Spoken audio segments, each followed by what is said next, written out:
During her long stretches of capture in the quantum domain, Janet Van Dyne experiences King. In the current day after the skirmish of Earth, Scott Lang has turned into an effective memoirist and has been living joyfully with his better half, Expectation Van Dyne. Lang's currently high school little girl Cassie has turned into a dissident whose exercises bring about Lang rescuing her of prison. While visiting Trust's folks, Hank Pym and Janet, Cassie uncovers that she has been dealing with a gadget that can connect with the quantum domain. After learning of this, Janet frenzies and attempts to shut down the gadget, however the message is gotten, bringing about an entryway that opens and maneuvers them five into the quantum domain. Scott and Cassie are found by locals who are opposing their ruler, while Trust, Janet, and Pym investigate a rambling city to find solutions. Trust, Janet and Hank meet with Master Kriller, a previous partner of Janet's, who uncovers that things have changed since she left, and that he is currently working for King, who is presently the domain's ruler. After an extreme confrontation, the three are compelled to escape and take his boat.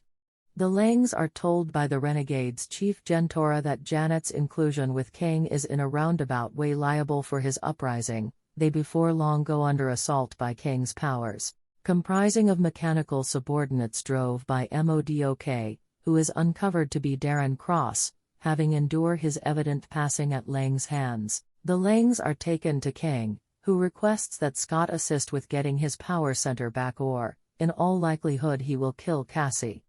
Lang is taken to the center's area and psychologists down. He is almost suffocated in an ocean of variations of. However, Trust shows up and assists him with procuring the power center. Nonetheless, King reneges on the arrangement, catching Janet and obliterating her boat with Hank on it.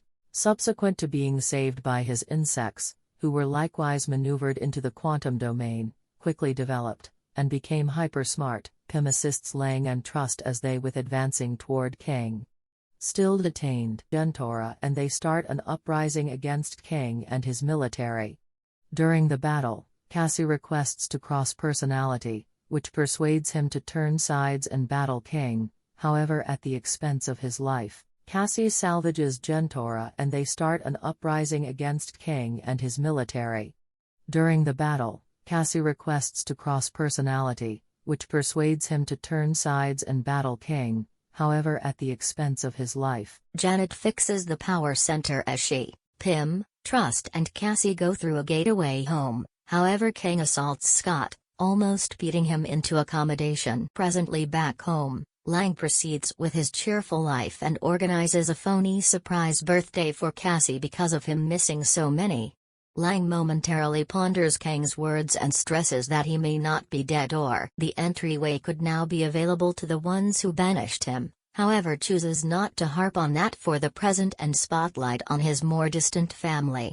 In a post-credits scene, Loki and Mobius spot another King variation, named Victor Convenient, on Earth during the 1900s.